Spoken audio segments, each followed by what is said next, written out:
5, 4, 3, 2, 1. We have ignition.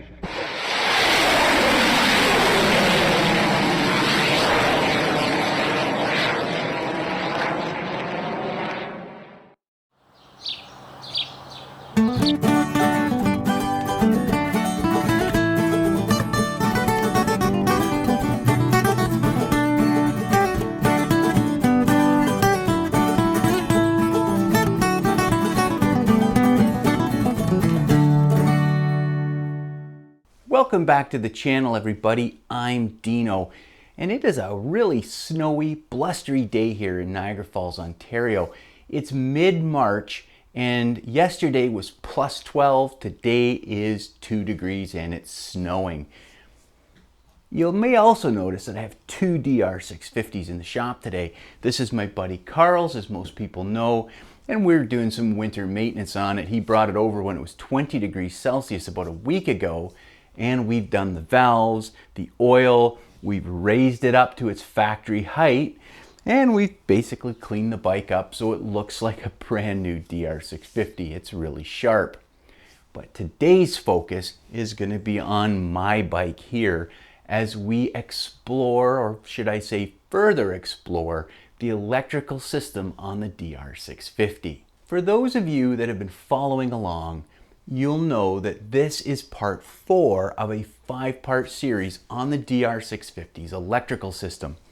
And it's based around the Climber's manual for the DR650. The Climber's manual takes the overall electrical system and breaks it down into 4 essential subsystems. Now, we've already talked about the starting system and the charging system on the DR650, and we've also talked about basic testing techniques and tools that you will probably need if you're going to get into this kind of work on your DR650. Today's video is going to be about the ignition system itself, how the bike generates power and how it sort of ignites your spark plugs so that your bike fires up, runs, and lets you go down the road.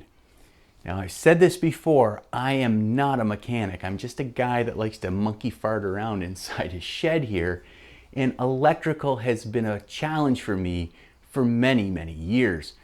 So this series of videos is both a learning experience for me, and hopefully it will lay it out in such a way that it might be able to help you if you're trying to diagnose some problems on your DR itself. I would say that if you're gonna start doing this, do yourself a favor and buy a manual or find one online if you can, because it is pretty much essential to know all of the different resistance ratings for the different components, the wiring and the wiring diagram colors, so that you can easily locate components and then know how to test them. I'm going to talk about that in today's video, but having the manual handy sitting on your bench or on your laptop really does make your job easier.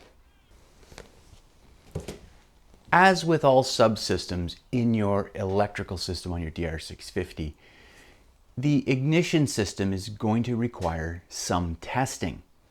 The difference with the ignition system is that's where your CDI, or your capacitor discharge ignition module, is located.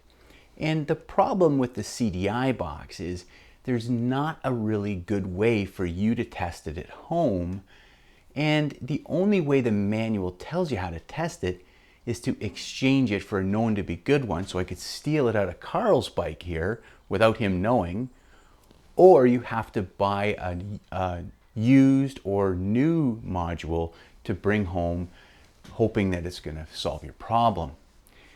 The challenge with any electrical component, and the CDI is no different, is once you buy that component, it is extremely rare that any retailer will take that component back once you've installed it in your bike. And sometimes, even if you haven't opened the package, they won't take it back. There's no exchanges or return on electrical components for your motorcycle. So you want to make sure that the CDI module is definitely the culprit. And in order to do that, you need to test all the other circuitry and wires on your motorcycle to determine if that is probably your problem. Does that make sense? This means you are going to want to first start by eliminating all of the small issues. Check your fuses, check your grounds, make sure that all of the connectors for the subsystems and the components are both clean and fully connected, and none of the wires are loose on the back of any of the connectors. Little issues like this can lead to big problems in any of the systems, but in terms of the ignition system, a little loose connector leading to the coil pack, for instance, could give you less than ideal ignition and may cause sputtering and things like that. At least that's been my experience with motorcycles in general. So take a bit of time before you start jumping into the whole system and just give the bike a quick look over and make sure that all your wiring harness, connectors, grounds, things like that are in good condition before you start moving forward in the testing process. And do yourself a favor, make sure your battery is fully charged, so somewhere between 12.8 and 13.2 volts.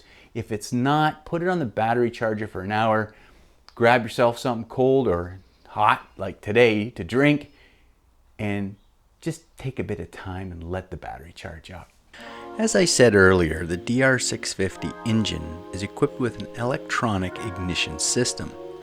This system consists of a pickup coil, power source coil, CDI module, ignition coil, and spark plugs. The pickup coil and power source coil are mounted inside the left crankcase cover. As a crankshaft rotates, the projections on the alternator rotor pass the pickup coil, which sends a signal to the CDI module.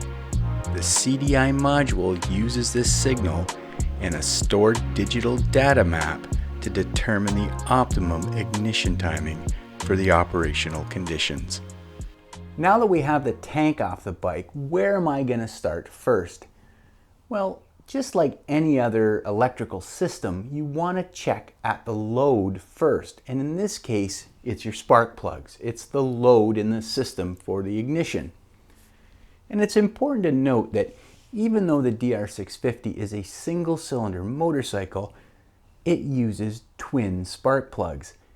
Now this is to ensure efficient burn inside of the combustion chamber during the ignition cycle of the motor.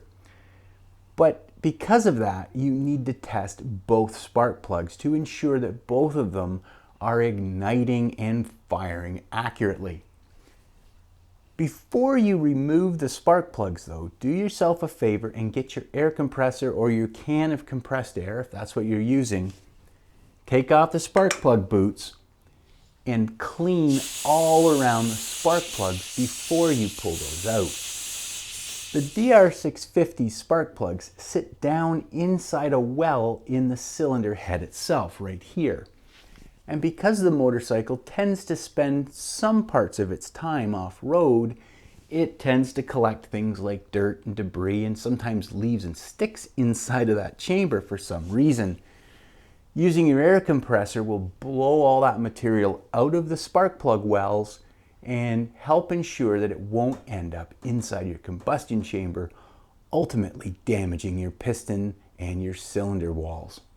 So I'm going to get to work on that now. We'll pull the spark plugs out and then I'm going to show you a simple way to test them to make sure they're working.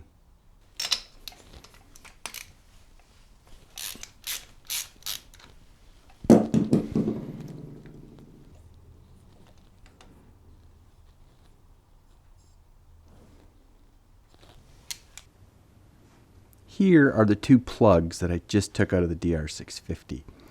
They look a little bit grubby here. That's because I use a little bit of dielectric grease on my caps and it tends to collect some dirt up around the porcelain itself. More interesting is the color of the plug itself. It can tell you a few things, and by no means am I an expert at this, but the manual has a chart here to sort of tell you what you're looking for. Mine seem to be a little bit carbon fouled right here. And what it says about carbon fouling is it's a soft, dry, sooty deposit covering the entire firing end of the plug and evidence of incomplete combustion. And that's what it looks like here. This is all dry. It seems to be like a powdery coating on there. What this means, according to the manual, is I could be burning a little bit rich. And that doesn't surprise me. When I did my jet kit, I did richen up the mixture a fair bit, even though I didn't open up my air box. And that could be what's giving me this sort of carbon deposits. I'm going to try maybe moving to a hotter heat range here. I've got a heat range 10.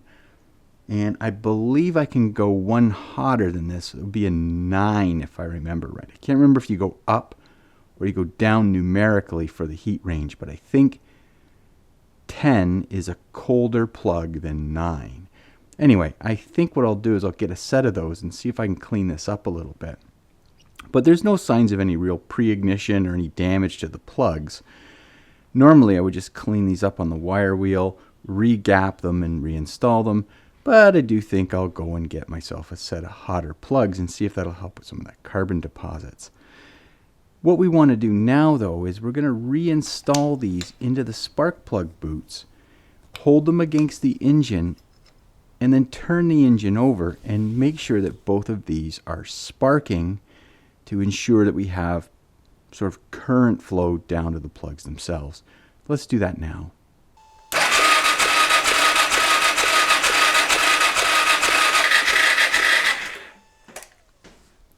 As you can see, the spark plugs in this particular DR are firing fine, and that's because I'm not having any problems with my ignition system.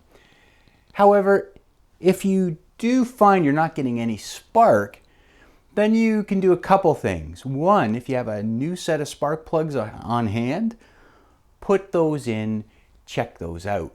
Next, you can check along the spark plug lead itself to make sure that the caps haven't come loose.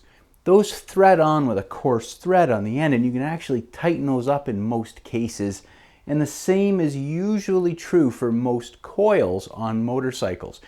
And that way you can unthread that high tension lead and put a new one in if it gets old. If that doesn't solve your problem, then we're probably going to want to work our way back to the coil itself, and we're going to do a test on that to see if the coil is meeting the resistance specifications in the manual. I've moved the bike back a little bit to get a little more access underneath where the coil is, and right away you realize why we had to take the tank off. The ignition coil itself is located just behind the head tube, tucked up tight around the top rail of the bike frame. And there's no real good way to get to it. I don't even think with the stock tank you could do this. It's basically bolted to that head tube, and it has a wire coming out the top of it that leads down the top tube. It's tied in with a bunch of other wiring harness components, so you may want to remove this little quick release zip tie here, which is easy to do, and just set it somewhere where you won't forget it. And it's going to lead you down to a 2-wire connector. Now you can also tell that this is the right connector by using the shop manual's wiring diagram. What the wiring diagram will show you is that the coil is fed by 2 wires. One is a blue with a white stripe and the other is black with a white stripe. It goes into the connector and then comes out to the coil side of the connector as a solid black wire and a black with a dashed white line in it. So we know that this is the right connector. It's easy to separate. You just push in the little button on the tab there, separate the 2 connectors, and we can get along with our testing. And there's 2 tests that you can perform on the coil. They're both resistance tests, so you'll need a multimeter. And we're going to test the primary coils, which is basically where the connector is. And then we're going to test the secondary coils, which is where your high tension leads exit out of the coil itself. So why don't we get started by testing the primary coils here. All right, I'm going to do this upside down. You can see here that I have this set to my ohms, and mine's auto ranging. I know I've said this before. We're going to take the connector and we are going to probe the 2 connections on the coil side, not on the motorcycle side. I don't know if this can somehow sit. Let me see if I can get this in frame. Here we go. And let's see if I can gently do this here where we can see. So we're going to stick one probe in one side and one probe in the other. Here we go. Let it settle down. 0.14 it looks like, 0.12. 0.12 I would say. It finally settles down. We're going to look at our ignition coil, and the primary resistance should be between 0.07 and 0.12 ohms. So that is right within spec. 0.12 is within spec. To test the secondary coils, we need to stick a probe in both of the two spark plug holes like this. I've had some difficulty trying to connect all the way back to here because I have NGK spark plug boots on mine. What I found worked well for me is I took a couple cotter pins and I sunk those down into the spark plug holes at the very end, and then I was able to connect the two probes like this and get a reading. The problem with mine is I'm getting a reading of around 13.8 kilovolts or kiloohms, which is 13,000 ohms, and it's supposed to be up around 25,000 ohms. Now, I have managed to probe directly in there, and I get around the same number. So my coil might be getting a little bit weak, which might tie into why my spark plugs are also a little bit carbon fouled. But I'm going to run it like this. I'm going to price out what a new coil's worth, and I might just put a new coil on before I button the bike up as well. Just because it's open right now, it's easy enough to do. If it's not $300, it might not be a bad thing to do. After I completed testing the secondary windings of the coil, I went online to see if there was any other information I could find as to why I only had 13,800 ohms of resistance versus the 23,000 that you're supposed to have, or 25,000. One of the things I realized is when I tested the windings without the caps on, so directly into the wires, I was getting around 3,800 ohms of resistance, which seemed to be normal, or around normal, for the DR650's coils without the caps on. And I also understand that these caps have resistors built into them to add that resistance into the total system. Mine are aftermarket NGK caps. So NGK sells 5,000 and 10,000 ohm caps. The 10,000 ohm caps are getting very rare to find. So I thought I'll test these and see what the resistance rating is on these caps. So I'm going to set my multimeter to the resistance mode. It measures ohms, and I'm going to probe these, and you can see it's around 5.1 or 5,100 ohms of resistance. I probed the other one, it's around 4,800 ohms of resistance. So my thinking is the factory caps are probably 10,000 ohm caps, which will put me around almost 24,000 ohms of resistance, which is right where it needs to be for the bike to run right. My new plug caps actually arrived. They only took about 2 days to come in. I want to test the plug caps to see what the resistance is. Let me see if I can get a reading on this and see what we got. 10,000 ohms. Here's the problem. So probably at some point someone had installed NGK caps thinking that they were a better option, and in fact they put the coil out of spec. So I'm going to install these and get the bike, and I'll test it one last time with caps on. Let's do that now.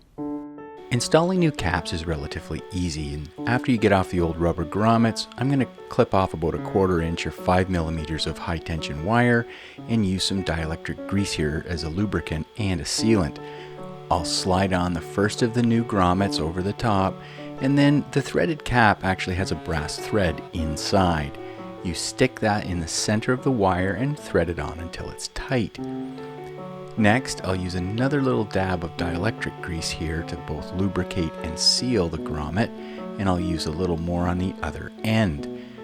Now I will install the other grommet with the flat face facing out like this. These all snap together easily. Now don't over tighten these caps, just until they're snug, and you can snap them on, and holy cow, you've got brand new caps on your DR650. Sweet! Okay, we have our multimeter set up. Let's see what our resistance is. Got to get it, there we go. Had it. Around 23,000, almost 24,000 ohms of resistance, which puts us in spec for the DR650. And this just goes to show that I could have run out and bought a new coil, but instead I went a little further, did a bit of research online, and realized that my plug cap resistors were the wrong ohm resistance. Hopefully this will help a little bit, and at the very least it brings us back into spec. Okay, I'm going to get these back on the bike. The next area that I want to look at is down here under the stator cover. And this is the location of your pulse coil and your source coil. Now these are integral to the operation of the ignition system on your DR650. The manual itself doesn't really give you a lot of information in terms of what these two things do. They kind of do, but I ended up spending a bit of time researching online and trying to educate myself a bit more on this, and I'm going to let you know what I've learned, and hopefully it's the right information. If I'm wrong, please note that down in the comments down below, because I definitely do not want to be giving out improper information. And this is one of the reasons this particular video is taking a bit of time to get together, is I'm learning an amazing amount about a very simple system here, and it's kind of fun, and I'm just taking my time to make sure that I get it as correctly as possible.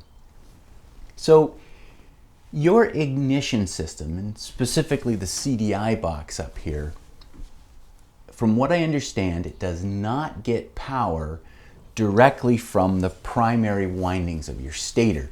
Those are designed for charging and lighting.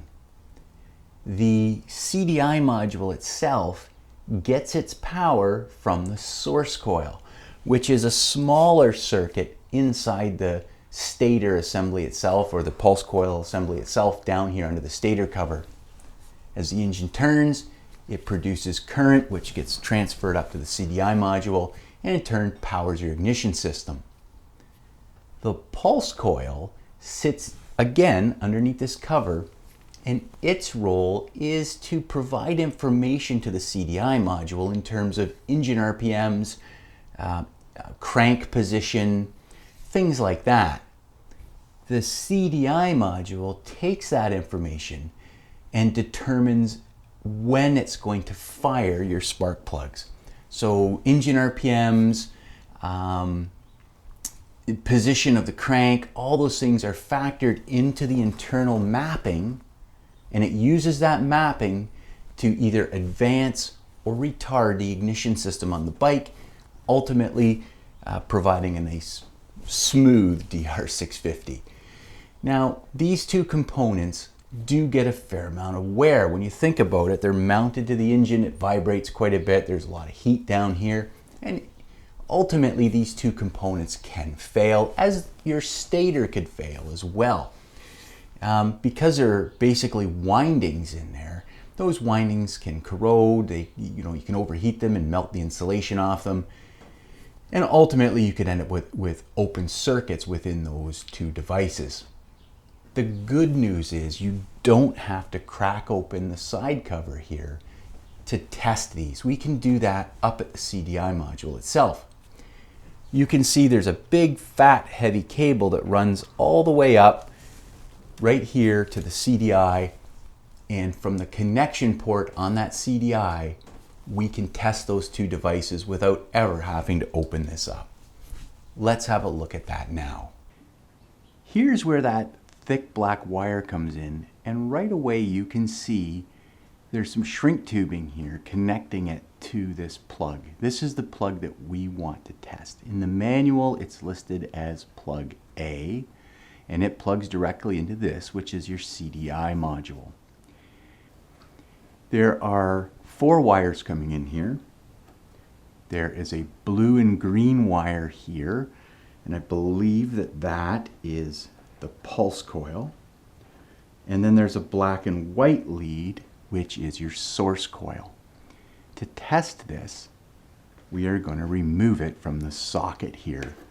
And it's basically just pinch and slide off. These are high quality waterproof sockets, so you want to be careful that you don't damage or lose the gaskets that are in here.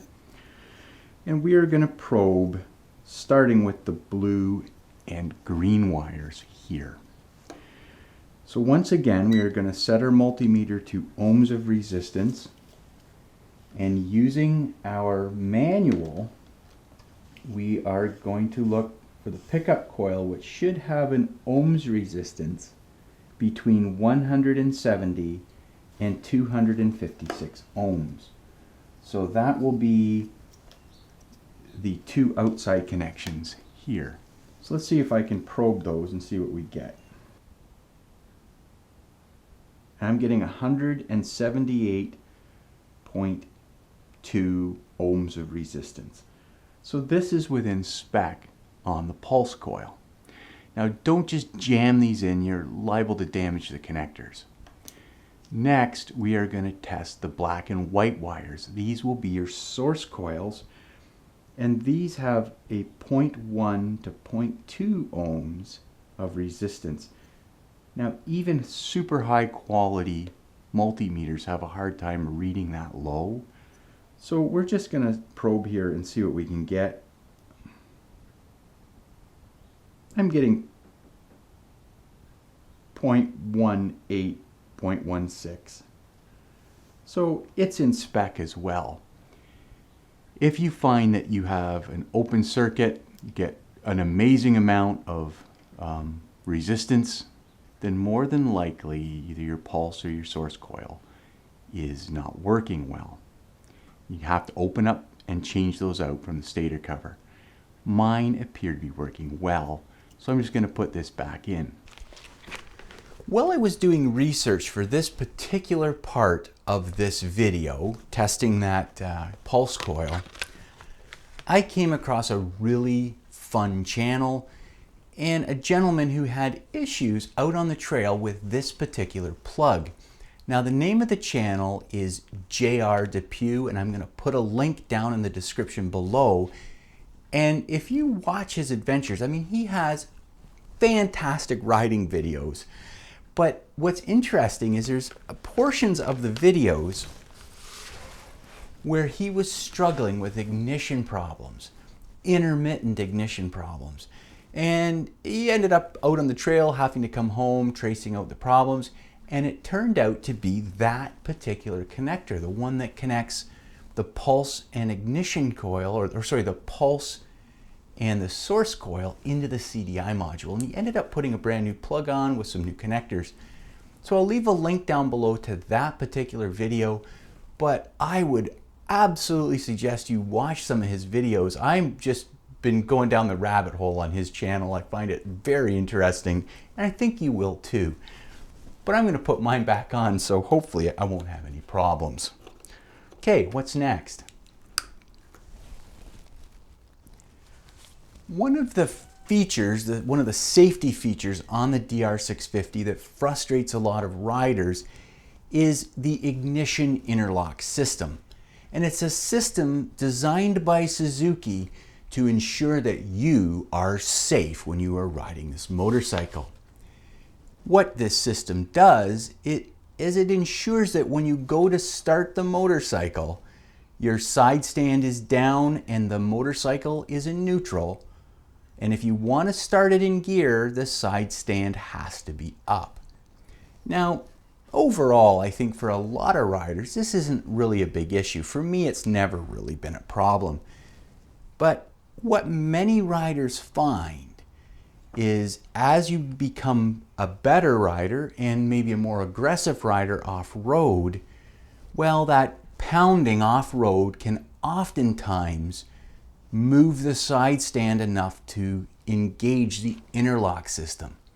And what the interlock system does is interrupt the ignition itself at the coil. So it consists of the side stand switch, the neutral safety switch, a diode, your neutral light, and of course your ignition coil.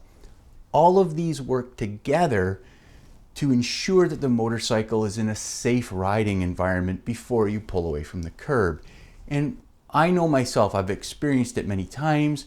You start the motorcycle, you pick it off the side stand, push down on the shift lever, and the bike dies because you forgot to lift the side stand up. And that's the intended purpose of this particular system. Now, because of the fact aggressive riders can sometimes get this intermittent ignition problem from the side stand switch, they often bypass it so that you can ride as aggressively as you want and not have your ignition system being constantly interrupted. The other issue is that side stand switch can go bad on you. I know mine did. It ended up getting all corroded and the bike wouldn't start. So I had to switch it out and put a new switch in. Switch it out and put a new switch in. That's interesting. But let's have a look at the side stand switch system itself. And I think the best way to do this is look at the schematic from the manual, and it'll show you how the system works. And then we can come back out and test the switches and the diode to, see if they're good or not. Okay, let's take a look at this thing, the schematics now. The manual provides two different diagrams relating to the side stand interlock system. It's diagram 42 and diagram 43. And at first they look very similar. The differences is diagram 42 shows how the system is when the side stand is in the down position, and diagram 43 shows the system when the side stand is up in the stowed position. The purpose of this interlock system itself really is to ensure that the side stand relay, which is represented in the upper right hand corner of both diagrams, is on. If that side stand relay does not have power flowing through it, the ignition system itself is non-functional and the bike will not start. The key to this system is not the two switches so much as it is the diode. The way diodes work, obviously, if you know about diodes, is they allow power to only flow in one direction. In this case, we have the ability for power to flow in from one of two different directions, either through the side stand switch or through the neutral switch, and then down to ground. Now, this is done for a couple reasons.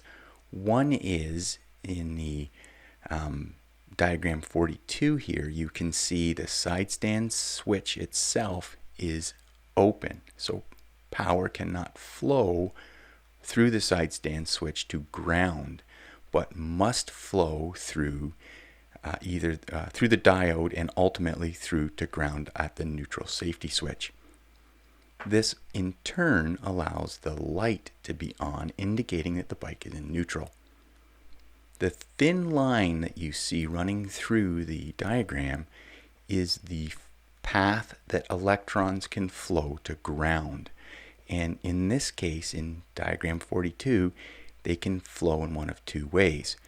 One is they can flow down through the neutral light, through the diode, and through the neutral safety switch, or they can flow at the same time through the side stand relay, activating the relay down to the side stand switch, but because the side stand switch is open, they are diverted down through the diode and ultimately to ground through the neutral safety switch. I know that's a little bit confusing, But what's happening here is it is lighting up your neutral light and activating the side stand relay, even though the side stand is not closed. Does that make sense? Now if we compare it to diagram 43, where the side stand switch is in the up position, you can see that power will actually flow through the side stand relay and then straight to ground, because the side stand switch is closed now. When the side stand is in the stowed position, it goes directly down to ground, activates the side stand relay, and in turn energizes the ignition system. The neutral lamp is no longer on because the diode in here will not allow power to flow up into that neutral light. What's interesting is if the side stand is down and the neutral light is off, so you're in gear, you can see in diagram 42 that there would be no way to energize either the side stand relay or the neutral lamp, and your ignition system would be dead. So if either one of these two switches is tested for continuity and they prove that they are not working, well, your ignition system just won't work and the whole system fails. So you need to test these two switches as well as the side stand relay to ensure that the side stand is working, or the side stand relay is working, before you start chasing the CDI module. With the connector to the side stand switch separated, I've simply used a cotter pin that I've cut in half to extend the contacts out to make it a little easier to check for continuity here.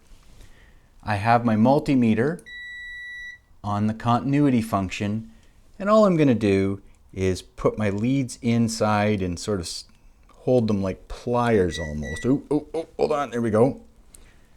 You can see that I have an open circuit here. There's no continuity at all, like that. Let me see if I can get that in focus. This is a really bad spot. Then when I squeeze the switch down below, you can see I have continuity. I have 0.6 ohms of resistance there. So that side stand switch is working. I have separated the neutral safety switch connector here. It's the one with the blue wires, and it's a single wire coming from the switch. This portion here that runs all the way down to the back of the engine is the switch wire itself, and this is what we want to test. To do this, we're going to use our multimeter again, set to continuity or ohms of resistance. You can see that's working. I'm going to take the switch wire and I'm going to put my black probe on that switch wire. It's always a little tricky.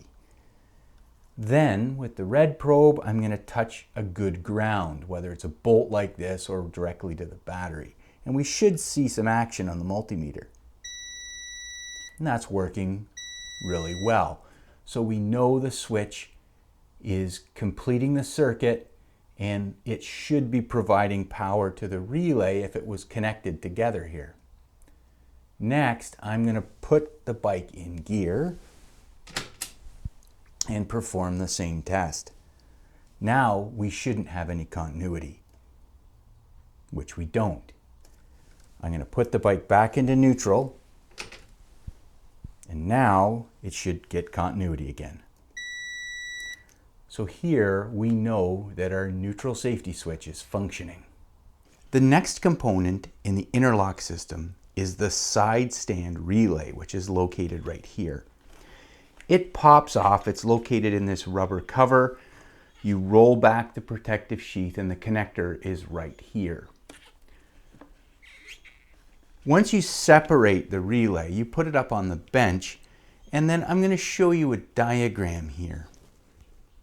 Using the diagram and your multimeter, you are going to probe between terminal A and terminal B, looking for continuity. and there should be no continuity at all. Next, you are going to, using a 12-volt battery, you are going to connect the positive terminal of the 12-volt battery to terminal C on the relay. Next, you connect the negative battery terminal to terminal D on the relay. Again, using your multimeter, you're now going to check for continuity between terminals A and B. And now there should be continuity.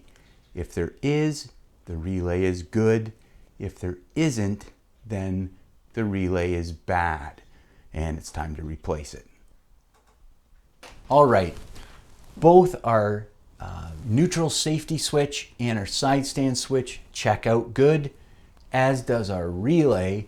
The last component in the interlock system is the diode. How do you test the diode? Well, first you have to find the diode, and it is located underneath your secondary air filter. It looks surprisingly like a blade fuse, other than the fact that when you pull it out, it has 3 blades instead of 2. I'm going to call the center blade the common blade.